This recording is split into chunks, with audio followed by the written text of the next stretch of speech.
Welcome to the Dream Journal. From the studios of KSQD in Santa Cruz, the Dream Journal is a weekly show where we explore the power of nighttime dreams through conversations with dream experts and with listeners like you.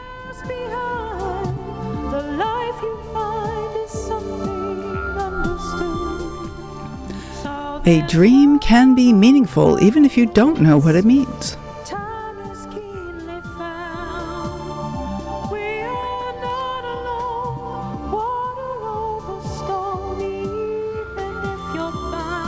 Today's ambient music is called Pleasant Tron. Why just manifest your dreams when you can dreamifest them? Harness the power of your nighttime dreams to make your daytime dreams come true. 11-time author and popular podcaster Kelly Sullivan Walden, aka Dr. Dream, joins us for a magical romp through her ideas around why it's so hard to create the lives we want and how dreams will help us finally do it. I am your host, Katherine Bell of Experiential Dreamwork, and welcome to the Dream Journal. There are still a few tickets left for our Festival of Dreams next weekend. At the Museum of Art and History in downtown Santa Cruz, a chance to meet local dreamers and find some community. Hope to see you there. You can get the details at festivalofdreams.net. I'm going to take a breath and share the dream I've been working with that I'll be embodying at the festival, which is where I am pushing through roses, just rose bush after rose bush with the big, heavy roses hanging down all around me. No thorns anywhere that I'm aware of. And the fragrance of the roses is just amazing. So I'm letting that fragrance wash through me. So helpful to help me relax and slow down as I get ready for this festival. 6, 8, 9 months. How long has it been? We've been preparing for this event, and next weekend we are ready. So let's say hello to Kelly Sullivan Walden. Hi there. Hello, Katherine. So great to be with you. Wonderful. It's a dream come true for sure. Good to have you on the show. As always, I love to hear your dynamic presence and hear what you've been up to next. Oh my goodness, Dreamifesting. Whoa. Before I hang on, I'm getting ahead of myself here. Let me introduce you to the listeners. There's Kelly Sullivan Walden is a dream expert, a TEDx speaker. You should look that one up. That's a good one. And best-selling author devoted to awakening the world to the power of dreams. Kelly is passionate about empowering her clients to manifest their deepest, most soulful desires by allowing their dreaming mind to do the heavy lifting. She has 11 books, 7 oracle decks, and is host of the Dreamifesting podcast. Find Kelly at dreamifesting.com. and also kellysullivanwalden.com. Kelly, hello. Hello. Oh, and I love your rosebush dream. I want to hear more. I want to dive into that one. Not with this like the little pokers, but I want to smell it. I know, it's so rare for me to smell anything in a dream. So this was one of the really cool things about the dream, is just to have that fragrance. And I think a lot of what has been helpful for me is to remind myself to keep breathing. You're right, because I get very hyperventilating and working hard, and it's just like, I'm just gonna do it right now. Take a breath. It's interesting. One of the exercises I have in Dreamifesting is the rose exercise. Oh. And I thought I was original creating it, but apparently there's other people that have been doing this. But so one of the things in Dreamifesting is about lining yourself up with the good orderly direction of the universe so that things come to you more naturally. And one of the ways to do that, to raise your vibration to the level of the things that you're wanting to create in your life, is through gratitude. So I have this practice in the Dreamifesting book where you notice what your complaints are and you consider that they're thorns. So let's just say I'm in real life. I'm not speaking with one of my sisters that I love so much, and it's heartbreaking. So that's a complaint of mine. And so I say, think of 12 roses for every one thorn. So what are the 12 things that are good about that thorn? So, Ah. so you end up, so I could say that my sister and I, wow, we're discovering that we can exist without each other. That's kind of good, so that when we do come back together, we won't be so clingy or so codependent. Maybe we're just autonomizing. Maybe, we're both okay. And in a long relationship, we have hills and valleys. So this is what, anyway, I can go on and So, count. I'm just saying the roses are then about the issue in particular. You Yes. don't go off into gratitude for your husband or anything like that. Okay. No, about the thing itself. So by the time you get to your 12th rose, you're like, okay, I can do this. This isn't so bad. And so it's not, dreamifesting isn't so much about just being airy fairy and just focusing only on the happy, happy, good, good, sparkle, sparkle. And you and I both know that we need to embrace the nightmares. We need to embrace the things that are thorny Yep. in our lives, but alchemize them, embrace them, not just to loop about them, but to allow the fragrance of the rose that's within the difficult thing to reveal itself, and then to ride that wave. I mean, there's no rose without a thorn. So that sweet, sweet smell that is considered one of the highest vibrational smells. I mean, Amaji from India, there's like all kinds of people that wear her fragrance, which is basically just rose. That's the hugging saint, right? Yes, exactly. So I think there's something very high vibe about your dream, and it's not about just turning your back on the thorns, but it's alchemizing the thorns so that you can have more roses in your life. If it were my dream, that's what I'd think. Yeah, thank you. I like that. And it's interesting because in the dream I don't know any roses, and I wonder if that's a little bit of my spiritual bypass, which I'm very prone to, like saying I'm not stressed at all, and actually Max is smiling at me. Yes, Right. I am. We have to only look to our partners to be like, what am I challenged by? Oh, honey, here's the list. That's right. It's so sweet. It's such a service they provide for us. And Exactly. I love Max. Hello, Max. Love Max to the max. All right. Hi, Kelly. Oh, he's saying hi. Oh, yay. All right. We'll talk more to Max later, too. So for sure, get your questions ready, Max. But Kelly, for now, I wanted to talk about manifestation. So you call your new work, your new ideas, Dreamifest, Dreamifest. How is that different from manifestation? Like, why is it so hard for people to manifest what they want? Well, let's just say we've chosen to live in this three-dimensional world where we have the illusion of separation between each other, between the things that we think we want. So it's an illusion, because if we were really awake, which happens sometimes in dreams or sometimes in near-death experiences or psychedelic journeys, we see the connecting threads and we realize, oh my God, we're not separate at all. Oh my God, that was just an illusion. So it's hard to manifest when you're identified in three-dimensional living, which is normal to do, and we should do it. We should have a part of us that is very grounded, very factual, very logical. It's just that we don't want to be overly so, because when we're overly concrete, then life becomes like just pushing a boulder up a hill every single day. So I use one of the distinctions in the book. I talk about manifesting, womanifesting, and dreamifesting. You do have a way with words, Kelly. I love it.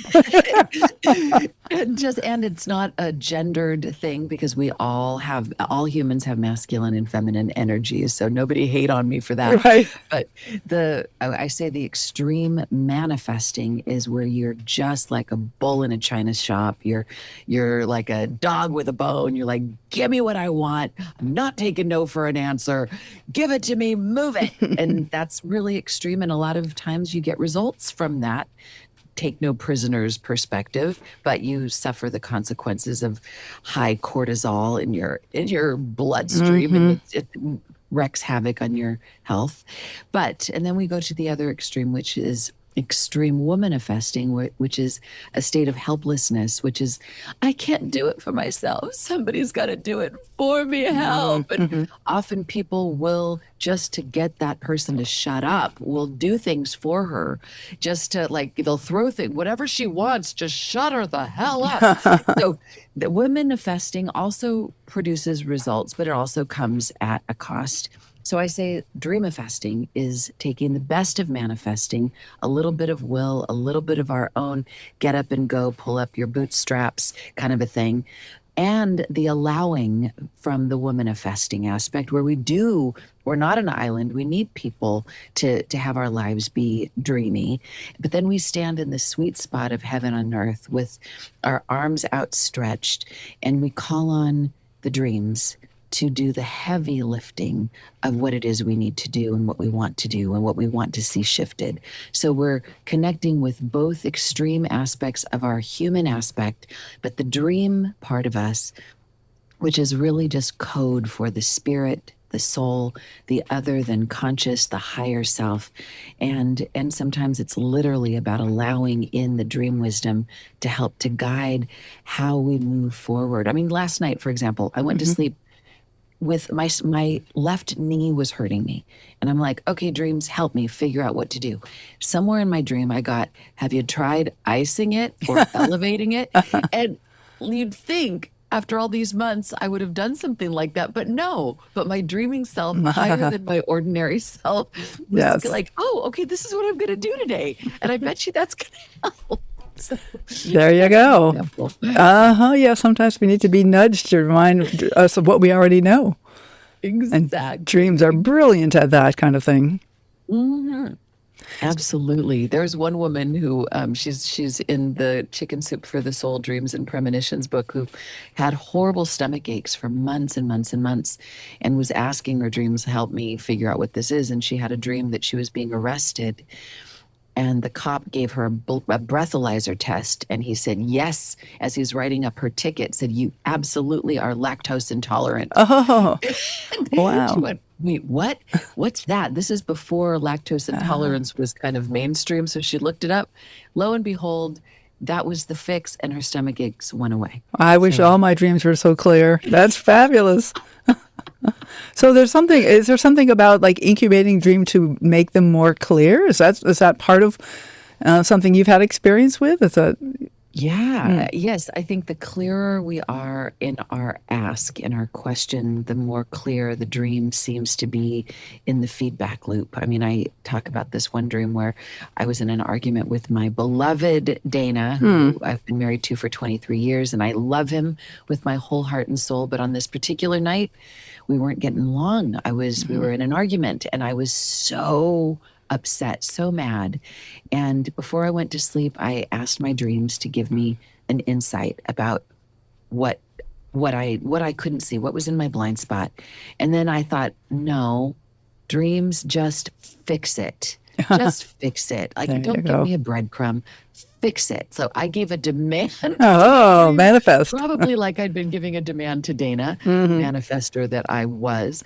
Anyway, in my dream, Dana was a little boy, 5 years old, playing with toys like blocks or something. And I noticed how precious and sweet he was. And I thought, oh my God, I just love him. And then this angelic kind of voice over my shoulder said, so why not just try loving him? Oh. And I argued with it. I said, yeah, but he's not a little boy these days. He's an adult, and he's been acting like a jerk. And the voice just kept repeating, why not just try loving him? So I finally just acquiesced, let the floodgates of my heart open, let myself just love him. And I fell asleep deeply, deeply, deeply into a deeper level of sleep than I had. And then I woke up in the morning and it felt like the spell was broken. Dana had the sweetest look on his face. I just loved him. And whatever we were fighting about, I can't even remember what it was, but it was as if it was resolved. So yes, sometimes if we're not that clear, it's okay to just kind of give a nudge to what it is we want our dreams to help us with. But I think the clearer, the better. And I don't think our dreams mind when we get bossy and very, very clear about what we Yeah. want them to help us with. Well, it's so helpful. And people talk about, oh, let me sleep on that. Well, of course, we all know that what we're really doing is dreaming on that. It's the dreams that help us sort things out. And I've been known, yeah, Max and I have our moments. So I've been known to say, I'm really upset right now, but I don't want to talk about it. It's like, I don't want to say anything really mean right now. Let me just sleep on it and see what happens. And things almost always shift. I mean, it's so helpful. Just hold that space. The dream's going to figure it out.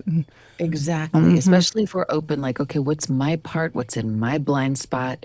It might not just be like, fix that person, because there is no that person. We're in a hologram, hall of mirrors. Everyone is an aspect of ourselves. It's always about, what do I need to shift? What do I need to see differently? Absolutely. And our dreams are so good at helping us do that. Yes, they are. So what about this? So tell me a little bit more about using dreams, because these are all pretty straightforward aspects of what we're talking about. And actually, I'm going to hesitate, because I was going to ask a little more specifically working with dreams, but I want to back up and say, like, say I don't remember my dreams. Oh, right. Because lots of people don't remember dreams. It's so true. It's so true. Well, one thing I tell people, this is my very, very shameless plug for my book and for your upcoming book. I would say if people read my book as they go to sleep, they're going to be more apt to remember dreams. And in fact, we could say if you read any dream-centric book as you go to sleep, you will likely be more apt to remember your dreams, because you'll be thinking about dreams and you'll be thinking about the power, and you'll be kind of having a little bit of FOMO, like, I don't want to miss out on these dreams.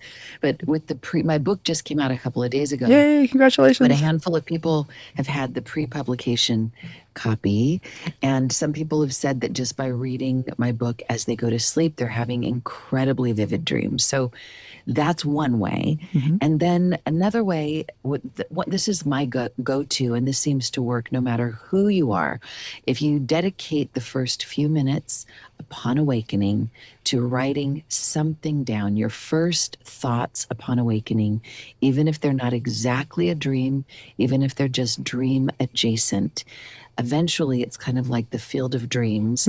Build it, they will come. If you create that ritual of writing something down, eventually within a week, I would say, it will be a dream that is what you will record. So that's one hack that works really well. Right. Of course, we don't always remember all of our dreams, even, because sometimes it's better for me to just go get a little more, another hour of sleep. Yes, it's so true. And I say, even if you sometimes people say, I don't remember dreams, but they hear me talk and they say, oh, well, I remember a little piece of a dream, but that's not a whole dream. I'm like, wait a minute.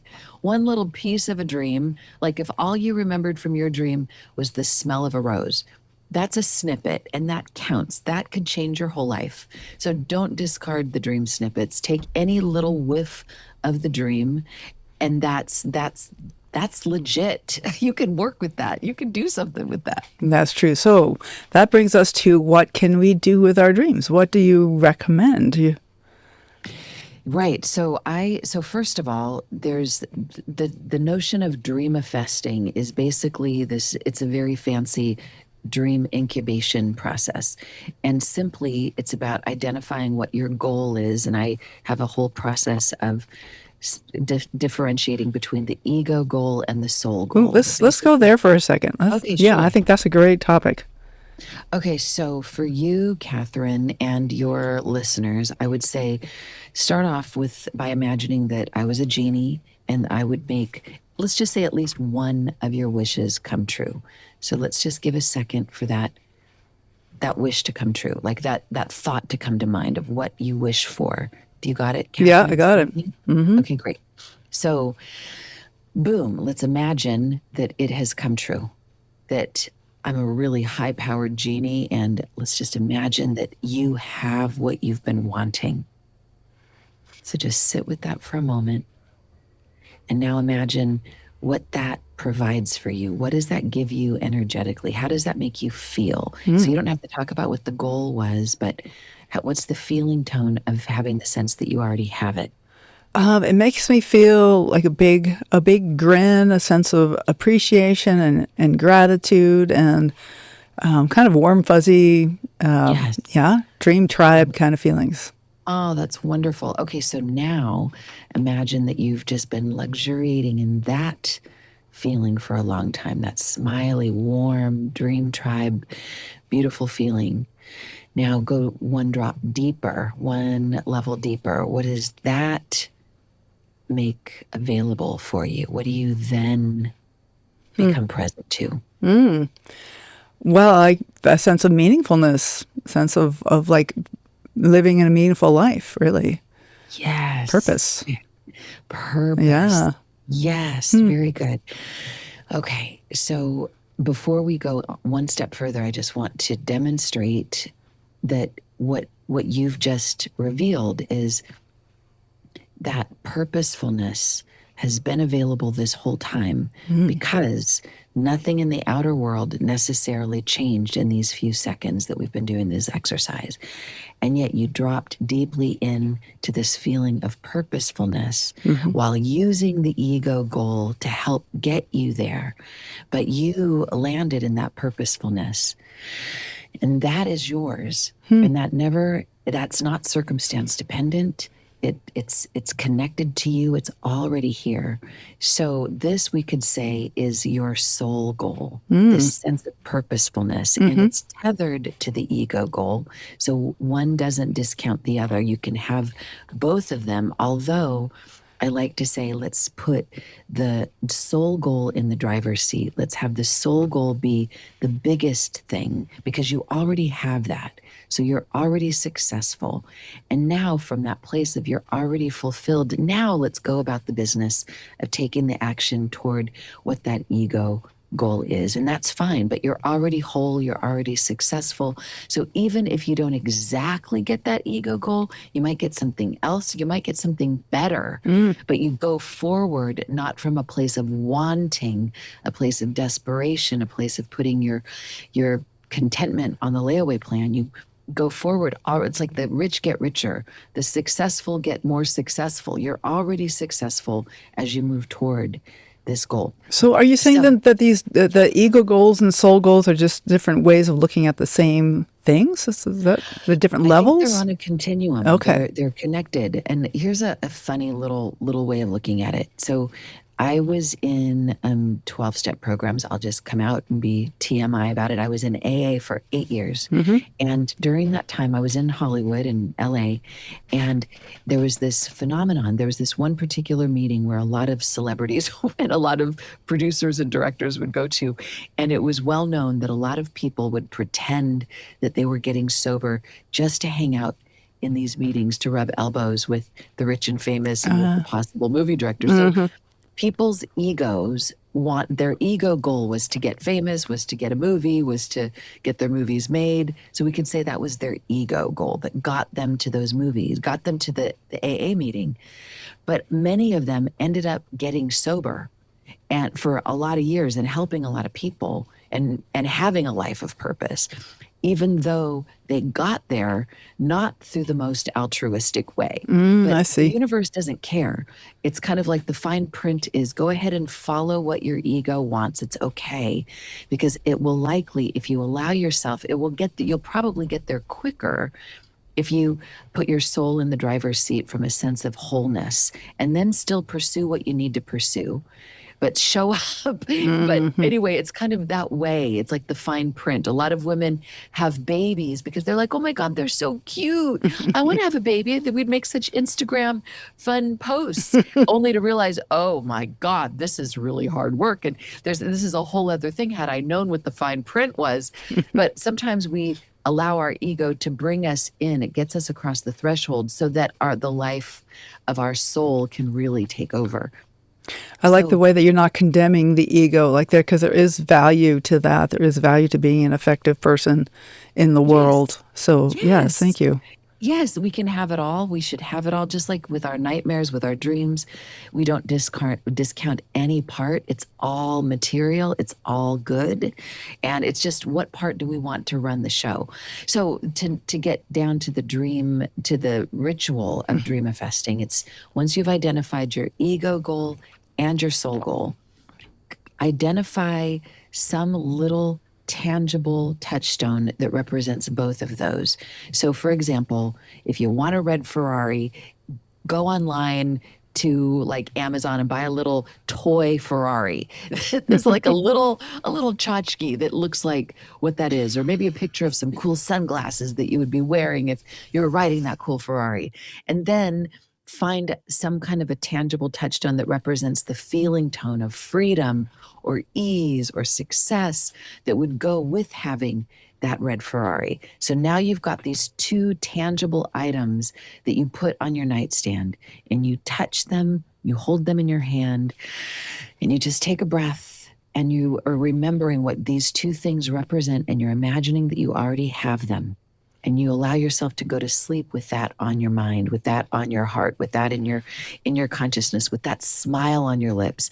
And it's as if you're passing the baton over to your dreams to help finish off, to show you what's in the blind spot, what you're missing, what's in your way, or what next steps to take toward dreamifesting this as a reality. And then when you wake up in the morning, you remember your dream and you take some form of action on it in your waking life. And that's the dreamifesting formula in a nutshell. Okay, so even if you don't recognize how it's connected to your wish. Exactly. Exactly. Thank you. That's a very, very good point. Because often we could say, I want the red Ferrari. And then we have a dream about grandma. Right. We're like, wait a Exactly. minute. Grandma has absolutely nothing to do with the Ferrari. But I can think, but my grandma believed in me. My grandma nurtured me.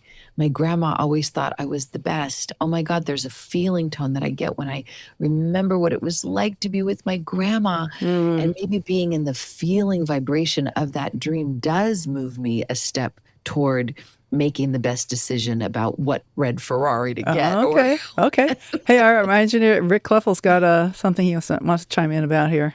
Great. You know, I'm a keyboard player, and one of the things I have seen in the list of websites where they list the new gear coming out, more and more often are little miniatures of the old ARP keyboards, the old moves, like 1 or 2 inch, like little tchotchke, as you put it, for ARPs or moves. I have wondered every time I see this, I go, what use is something like that? Now I know. Yes.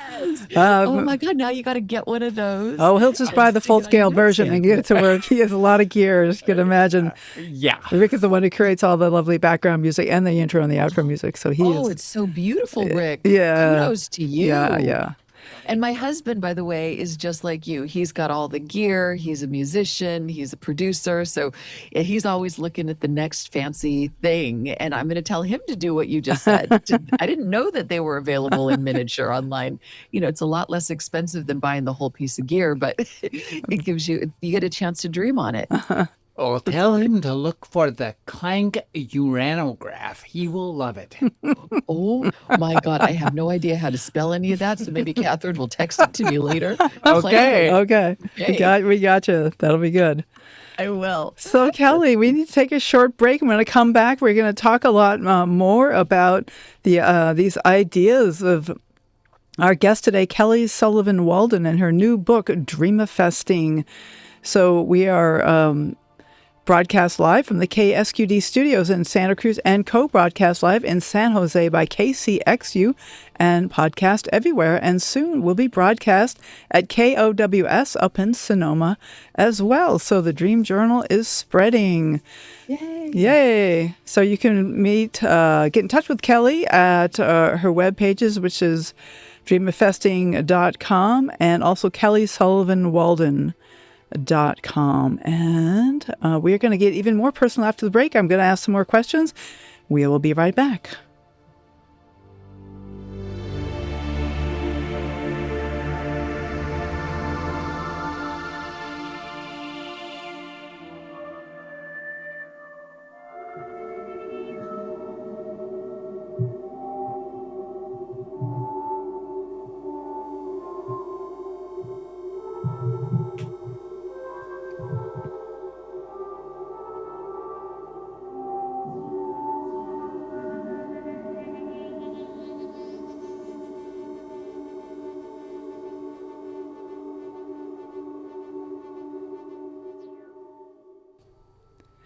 You are listening to the Dream Journal, and I am Katherine Bell of Experiential Dreamwork.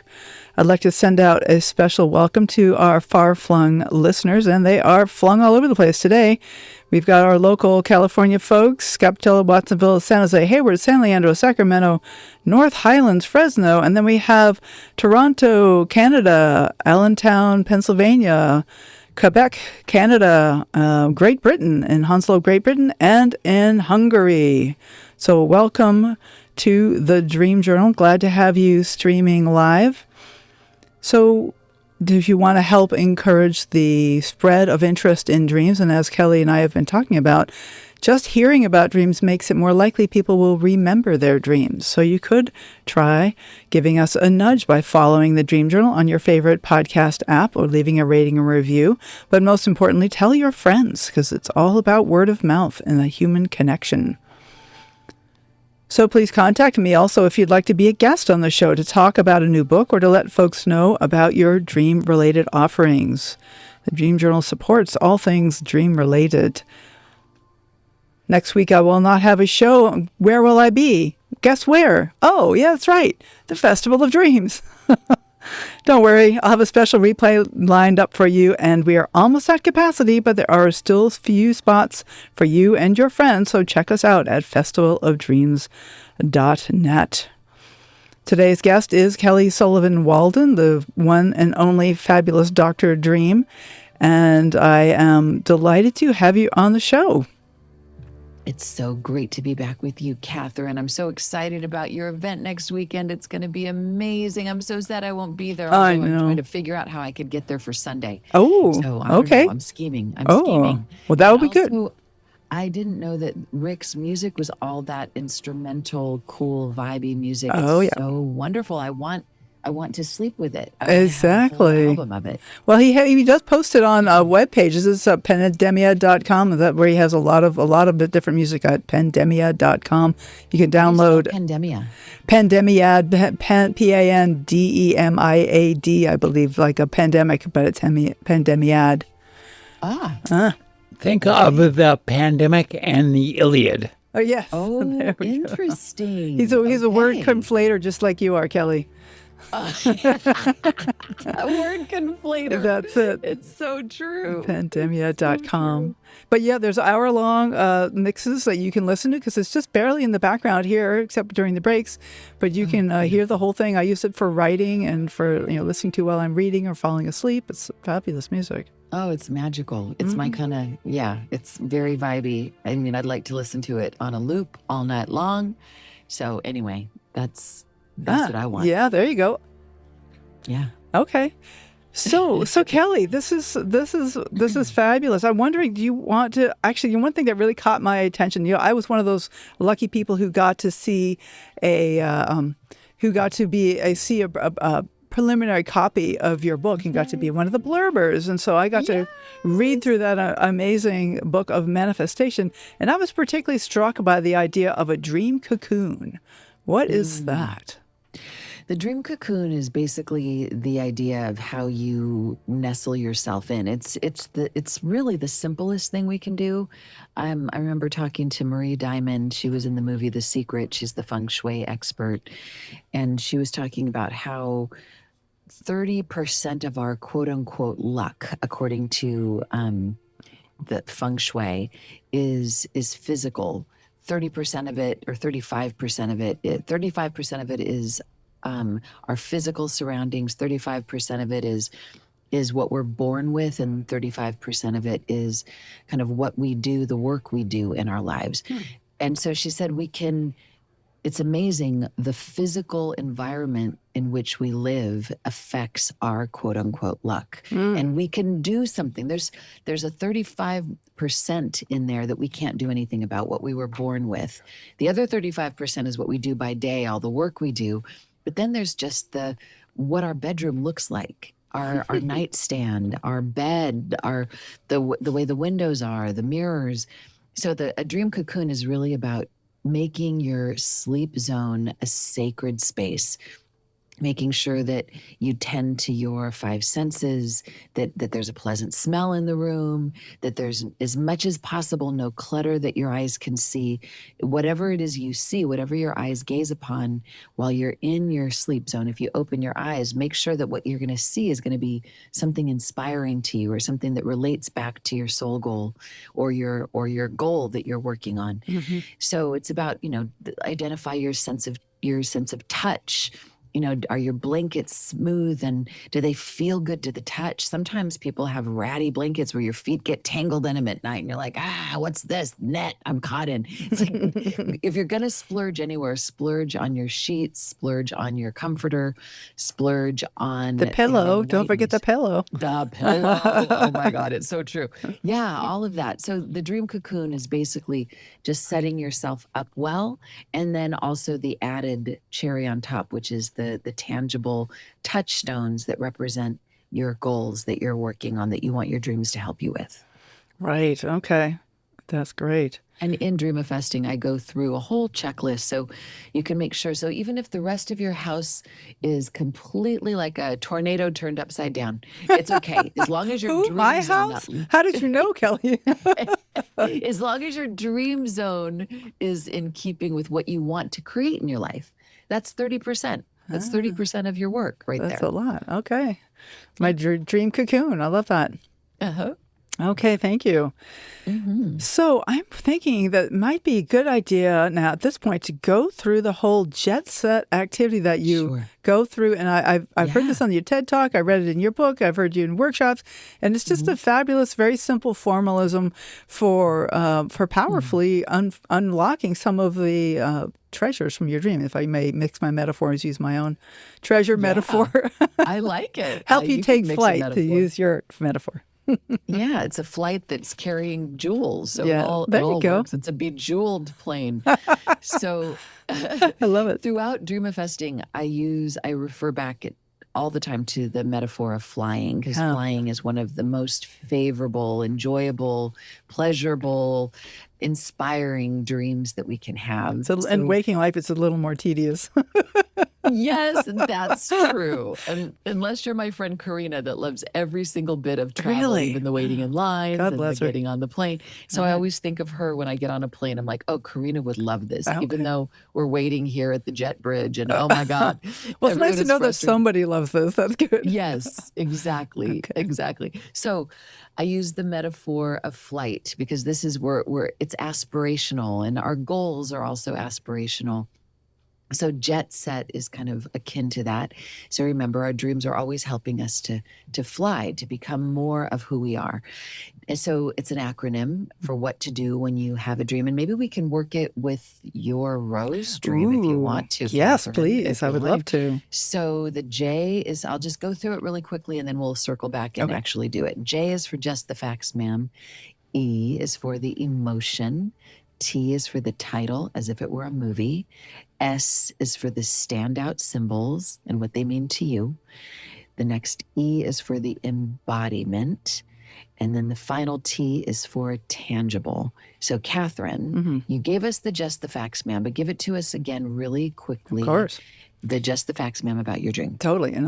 So I'm actually in my bathroom, the master bath where I live, and but it's filled with rose bushes as I'm walking like from the window toward the tub, and there's and I guess I'm wanting to take a bath, but there's rose bushes in the room. So many rose bushes that they're pressing up against me, and I can feel these giant plate-sized roses just brushing my face, and I can smell the fragrance of the roses. It's totally surrounding me. Wow. Wow. I love it. Okay, so the E for the emotion or the energy of this dream.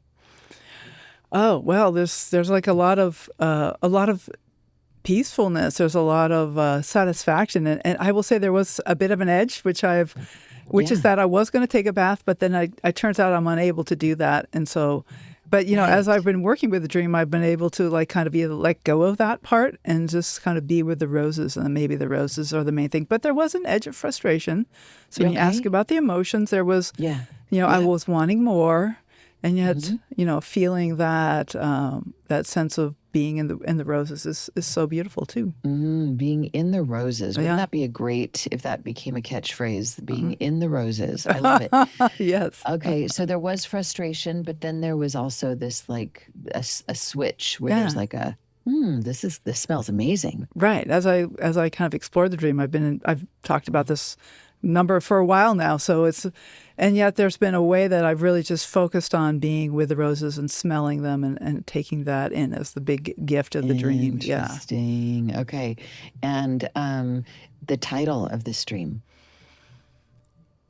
Well, smelling the roses. There you go. Nice. Exactly. Nice. And the standout symbols, couple of them. Yeah.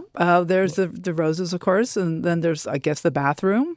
Yeah. In the bathtub, where there was a tub there. Yeah. Okay. I Great. guess you could say thorns, although there was no thorns, but that might be meaningful in its own right. Yeah. Yeah, absolutely. No thorns. That's interesting. Okay, so if I were an alien, didn't know what rose was. What is that? So a rose is a flower that grows on earth that many people love and are very passionate about. Personally, I don't grow them. I don't really appreciate them that much because they tend to be very thorny and they get powdery mildew, they get rust, and they're very annoying as a gardener. And I'm more of a laissez-faire kind of a gardener, so I do not grow roses. So that's probably useful to bring into the conversation, that I have an aversion to roses. If someone gave me a batch, I'd be fine with it, but I don't grow them. I don't want to be responsible for all that goes along with that. Yeah, there's a lot of care, a lot of maintenance, and then the thorns. Of course, the thorns. Okay, this is good. All right, what's a bathroom? So it's a place to take care of my bodily needs. It's a place to clean myself. It's a place to eliminate things I don't need anymore. It's a place to let go of, stuff that's not serving me, that I'm done with. Yeah. And very good. And a tub? Tub. Wow. I used to take baths all the time. I love the idea of a bath and a place to relax, place to, because the focus was on the tub, not so much the shower, which is what I use day to day. But for me, the focus was on the tub. And I did used to take a lot of tubs, like when my son went to kindergarten, and I first got like hours to myself, I would go straight home from kindergarten and get in the bathtub. Oh, wow. Okay. All right, great. So then we've got the embodiment. So which of these symbols do you want to embody for a moment? Ooh, I have not tried embodying the roses. Okay. So how this goes is you just take a breath. Okay. Smell the roses. Allow yourself to, smell them, and as best as you can, become the roses. So you are the roses. Yeah. Well, I can feel. What's that like? I feel like my face is the rose, and then my arms are branches, and it's kind of feels a little cartoonish in the way I'm imagining it. You know, I could picture like a Warner Brothers cartoon of this. Right? Yeah. And it's very friendly. Like, I don't have any thorns. I don't need thorns. You know, that's as the rose, and I'm enjoying tickling Katherine's face, and I'm enjoying. I have all my friends here with me, all my other rose buddies, the rosebuds. And so you're tickling Katherine's face, right? And if there was a message that you wanted to give Katherine, what would that be? If you could speak English and give her a message, what would that be? Well, I had a whole cluster of things come into my mind. Slowing down, which has been a big theme for me. That tend to, slow down and smell the roses, smell me. And also, I got a wave of gratitude, actually, for Katherine, who's walking through the bathroom with the roses, as I brush her face. You have a gratitude. You, the rose, have a wave of gratitude for her. Yeah. Uh-huh. Oh, Mhm. that's so beautiful. Mm. Oh, Mm. that's so Oh, wonderful. wow. What are This you noticing now? uh, I'm noticing that I just had a great idea for my dream ball costume That's because I've great. been trying to figure out how to do the roses, and I think I can just be a rose. I wonder if I could just be one big rose. Yeah. Scratch and sniff. Scratch Oh. and sniff. Don't forget that. Right. Oh, okay. The Ah, joy. All right. So, from a dreamifesting yes. perspective, I asked you earlier about, even though it wasn't connected to this dream per se, but to, if I was a genie, what was the ego goal or the soul goal? I don't know if you'd be willing to say, you don't have to, but can you see how the energy of you being the rose might be a helpful energy as you're Mm. embodying the rose Mm. towards how it connects to the thing that you're wanting to create in your life? Absolutely. I just got the sense that these that as a rose I am rooted. I'm never going to hurry Yes. anywhere because I'm rooted. I'm just growing and I am where I am, and that's really valuable.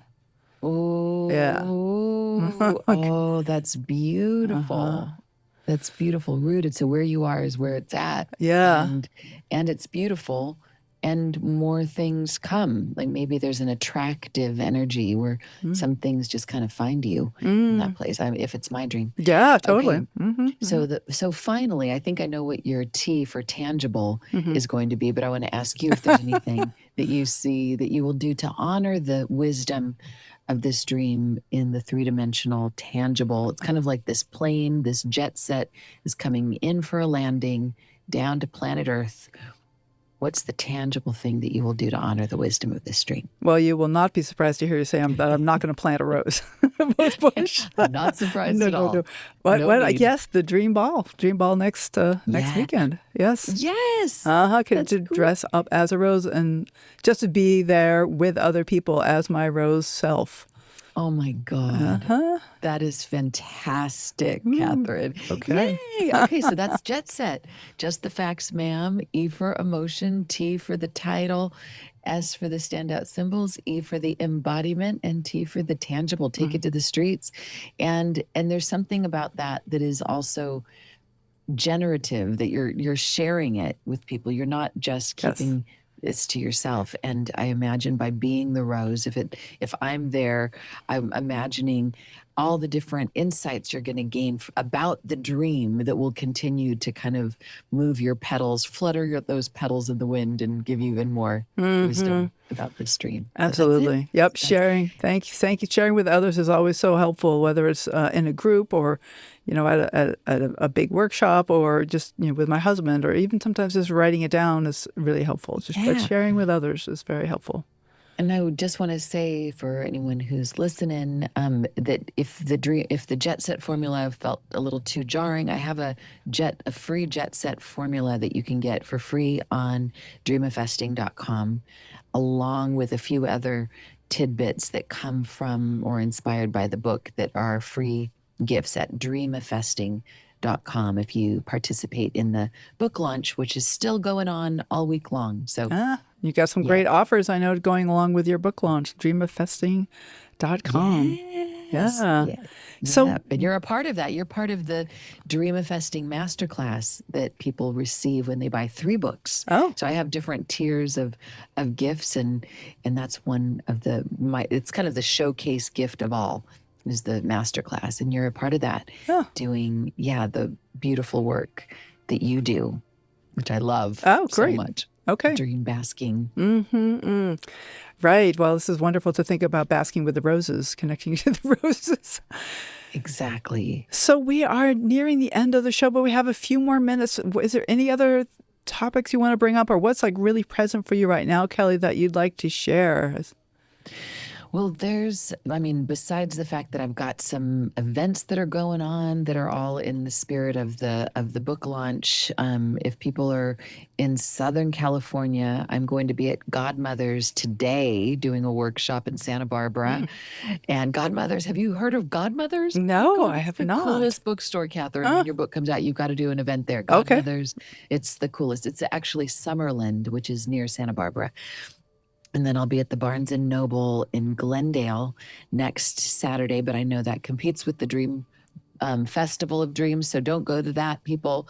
But maybe I'll be able to sneak out of there and come on down to the Festival of Dreams. And then I'll be at Mystic Journey bookstore in Santa Monica, and that is going to be on the 25th of October.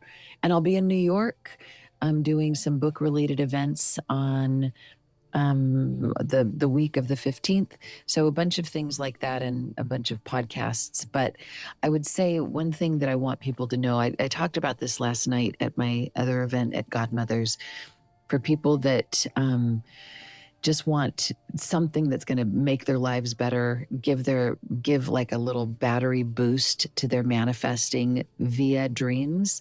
Here's one of the elements of Dreamifesting. I have it written up as a 12-week practice so that you really get good at it and you develop mastery. But one of the elements that seems to be the most life-changing element is when you go to sleep at night, yes, you think about your own ego goal and your own soul goal, but you also make this simple little wish connected to your dreams, and this can change everything. It's where you invite your dreams, and you say it like this, and I'll just kind of improvise it here. Dreams, may you help make a positive impact on the world. So it's like you're asking your dreaming self that your dreams and your dream time would be beneficial to the world. Think about how your dreams might make an impact on the world and how that might make the world a better place. And as much as that might sound highfalutin, there's something about that shifts our brain chemistry. It shifts the way we think. And some of the most beautiful things seem to come to people when they go beyond themselves toward how can I / my dreams make a difference in the larger world. So think about that before you go to sleep and see what kind of dreams emerge as a result of that. I love that. Thank you so much. Kelly Sullivan Walden, always a pleasure. Such a blessing to be with you, Yes. Katherine Bell. All right. And you too, Max. And you too. He's waving. All of you guys. Thanks a lot. Sweet dreams. All right. Take care. Thank you. All right. Well, thank you all for listening. The Dream Journal is produced at the studios of KSQD in Santa Cruz, and we are live every Saturday at 10 a.m. Pacific at ksqd.org. The podcast is released on the Monday after the show. It spreads interest in dreaming when you subscribe, rate, and review. I'm Katherine Bell. You can find out about my dream coaching practice at experientialdreamwork.com. Email me at katherine@ksqd.org. That's KATHERINE@ksqd.org.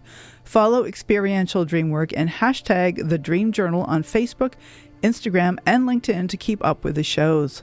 I'd like to thank Rick Kleffel, engineer and music creator. Audio editing by Suki Wessling. Phones by Eric Nelson. Intro and outro pieces are both by Mood Science. And tomorrow morning when you wake up, take a minute to write down your dream and bring it to the next Dream Journal.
dream.